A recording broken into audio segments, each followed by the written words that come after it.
There was once a cook named Sami who worked at a small restaurant near the old market in Cairo. Sami was a very good cook. His lamb was tender, his bread was soft, and his lentil soup was the kind of soup that made people close their eyes when they tasted it. People came back to the restaurant again and again, not because the chairs were comfortable, they were not, but because of Sami's food. Sami knew he was a good cook. He also felt quite strongly that everyone else knew this too, and he felt that they should say so more often. "Did you enjoy the soup?" he would ask, coming out of the kitchen. "It was wonderful, Sami," the customers would say. "Yes," Sami would reply. It was. His wife Fatima sometimes said to him, "Sami, people don't like a man who agrees too quickly when they say something nice about him."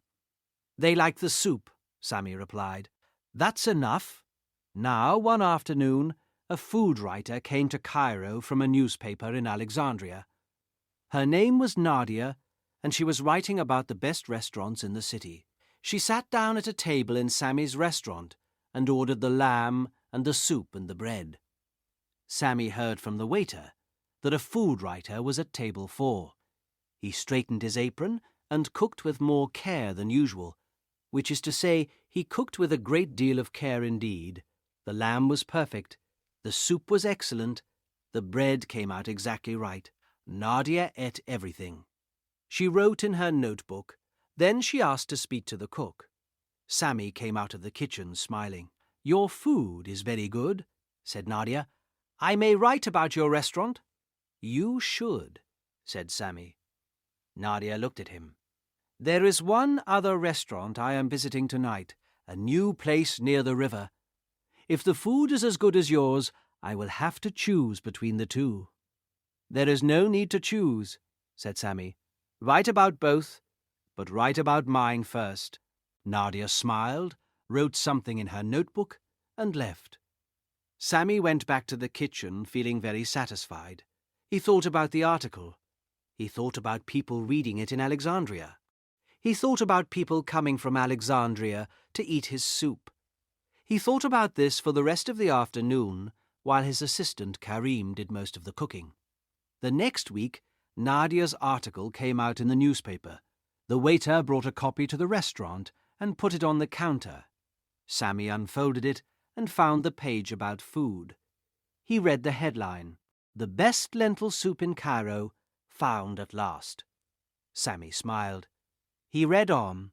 The article was about a small restaurant near the river, a new place run by a young woman named Mona, who had learned to cook from her grandmother. Nadia wrote about the soup for 3 paragraphs. She used the words remarkable, unforgettable, and the kind of soup that makes you understand why people love Cairo. Sami was not mentioned. He read the article again, then he put it down. Then he picked it up and read it a 3rd time slowly, in case he had missed something. He had not missed anything. He was not in it. He folded the newspaper carefully and put it under the counter and went back to the kitchen. He did not say anything to Karim. He cooked the evening service in complete silence, which was unusual because Sami normally talked while he cooked, mostly about himself. That night at home, Fatima asked how his day was. "Fine," said Sami. She looked at him.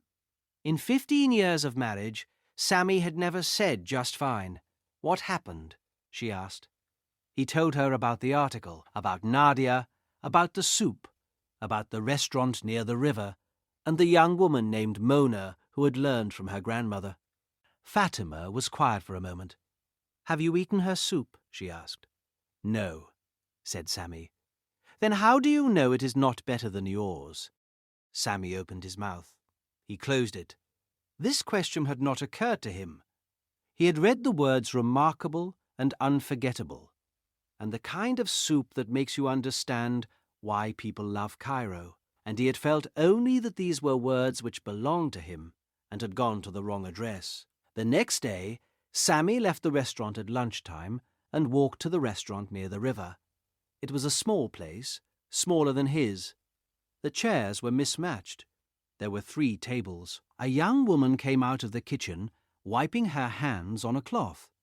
She was perhaps 25 years old. She looked like someone who had been cooking since before she was tall enough to reach the pot.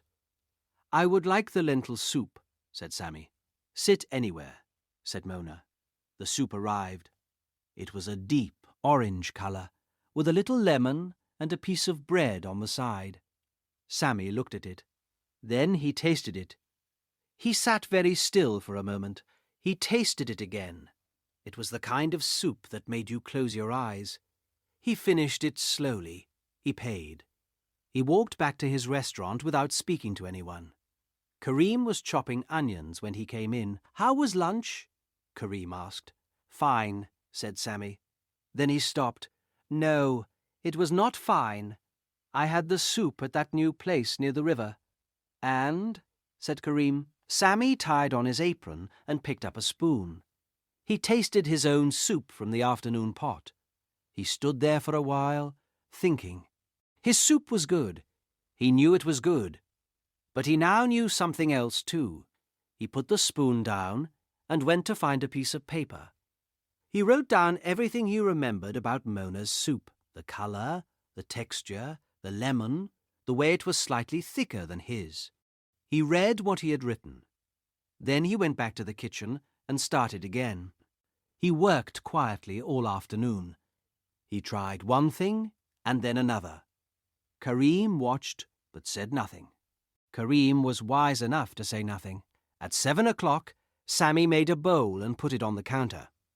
"Taste this," he said. Kareem tasted it. He put the spoon down. "Well," said Sami. "It is better than yesterday's," said Kareem. "That is not what I asked," said Sami. Kareem looked at him. "It is the best soup I have ever had in this kitchen." Sami nodded. He tasted it himself. He thought about the small restaurant near the river and the young woman who had learned from her grandmother. He made a bowl, covered it, and carried it across the city. Mona was cleaning up when he knocked on the door. He held out the bowl. "I am the cook from the restaurant near the old market," he said. "I came here today and ate your soup. I want you to taste mine." Mona looked at him. Then she took the bowl and tasted it. She was quiet for a moment. "Who taught you?" she asked. "Nobody," said Sami. "I taught myself." Mona nodded slowly. "It is very good soup. So is yours," said Sami. He walked back to the restaurant.